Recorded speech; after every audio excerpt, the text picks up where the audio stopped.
अस्सलाम वालेकुम। मैं आपको जना टिप्स में शामिल कहती हूँ, जहाँ आपको मिलेंगे घरेलू टोटके जो आपको खूबसूरत ही नहीं सेहतमंद बनाने में भी मदद करेंगे। तो देर मत कीजिए, अभी हमारे चैनल को सब्सक्राइब कीजिए और रोज़ाना न्यू अपडेट्स हासिल कीजिए। शुक्रिया। इंशाल्लाह हमारी हर नई वीडियो आपके लिए बहुत मुफीद साबित होगी। आज मैं आपको बताऊंगी भिंडी के फ़वाइद। भिंडी का ताल्लुक इन सब्जियों से है जिनका फल बतौर ग़िज़ा इस्तेमाल किया जाता है। इसे मौसम गर्मा में काश्त किया जाता है। इसका पौधा फल लगने के साथ साथ बढ़ता चला जाता है, यहाँ तक कि इसकी ऊंचाई ज़मीन से 3-4 फुट हो जाती है। भिंडी का मिजाज सरतर है। ये ऐसी सब्ज़ी है जो बलगम पैदा करती है। आमतौर पर 3 किस्में बयान की गई हैं। इसकी पहली किस्म को बसाती, दूसरी को कपूरी और तीसरी को बू भिंडी के नाम से पुकारा जाता है। इस बस्तानी भिंडी को तो आम भिंडी कहते हैं जो बाजार में फ़रोख्त होती है, मगर दूसरी किस्म की भिंडी जो कपूर भिंडी कहलाती है, इसका बैरूनी हिस्सा चिकना होता है और परोइयाँ या रवा नहीं होता, मगर इसमें से काफूर की खुशबू आती है। जबकि भिंडी की तीसरी किस्म जो भिंडी के नाम से पुकारी जाती है, इसके खुश्क बीजों से खुश्क की महकदार खुशबू फैलती रहती है। ग़िज़ाई अज्जा और विटामिन।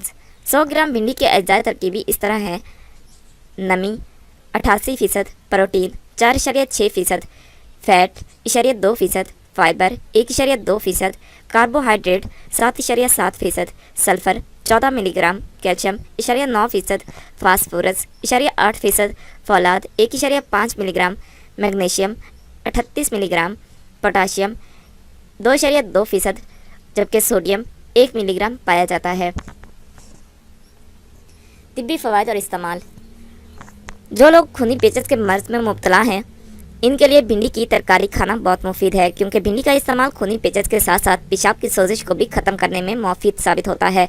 जिन लोगों को सजाक या जिन्हें पेशाब आने में जलन महसूस होती हो, इनके लिए इस सब्ज़ी की तरकारी बहुत मुफीद साबित होती है। खासकर मसाने की सोजिश के लिए तो भिंडी का इस्तेमाल अक्सर का काम करती है। यह सब्ज़ी चूँकि लैसदार होती है, इसलिए देर से हज़म होती है और इसकी सकालत दूर करने के लिए इसे गर्म मसाला और अदरक के साथ खाने का मशवरा दिया जाता है। अगर नरम भिंडियों को खुश करके इनका सफ़ूफ बना लिया जाए तो वो पेशाब की जलन और जरियान के लिए बहुत मुफीद होता है। सोजाक के मरीज़ों के लिए भिंडी अच्छी दवा है। 75 ग्राम ताज़ा भिंडी को 1 लीटर पानी में इतना जोश दें कि पानी 600 ग्राम छान कर इसमें थोड़ी सी मिश्री मिलाकर सोजाक के मरीज़ को थोड़ा थोड़ा करके पिलाते रहने से बहुत जल्द सोजाक का खात्मा हो जाता है। अगर फोड़ा पक ना रहा हो तो भिंडी का गोदा खुश करके कूट कर प्लेट्स बनाकर गर्म फोड़े पर बांधने से फोड़ा पक कर खुद ब खुद फट जाता है। जिन औरतों को सैलाने रहम यानी लकोरिया की शिकायत हो या मर्दों को जरियान हो, तो भिंडी का बीज छाँव में खुश करके इसमें हम वज़न छिलका असबगोल और चीनी मिलाकर बकदरे 3 ग्राम रोज़ाना इस्तेमाल करने से शफा हो जाती है। एहतियात: बलगमी, खांसी और दमे के मरीज़ भिंडी का इस्तेमाल ना करें। ऐसे मरीज़ जिन्हें बादी हो, री हो या कब्ज़ रहती हो, हत्तुल मिकदार भिंडी इस्तेमाल ना करें।